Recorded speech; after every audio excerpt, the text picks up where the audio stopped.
मुल्क अंदर कोरोना केसनि में तेज़ी सां वाध खां पोइ NCOC पाबंदियूं वधाइण जो फ़ैसिलो करे छॾियो। सूबाई इंतज़ामिया खे SOPs जी भञकड़ी कंदड़नि ख़िलाफ़ क्रैकडाउन जी हिदायत कई वई आहे।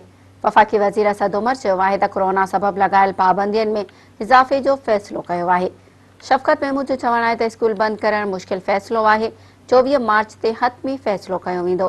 कोरोना जा केस वधण खां पोइ national command and operation centre Islamabad समेत सॼे मुल्क में कोरोना SOPs ते सख़्ती सां अमल दरामद जो फ़ैसिलो कयो आहे।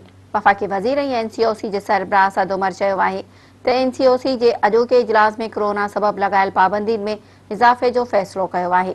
असद उमर चयो त वधंदड़ केसनि सबबि मुख़्तलिफ़ सरगर्मियुनि ते पाबंदी लॻाइण जो फ़ैसिलो कयो वियो आहे। इस्लामाबाद ऐं सूबाई इंतज़ामिया खे कोरोना SOPs ते सख़्ती सां अमल दरामद कराइण जी हिदायत कई वई आहे।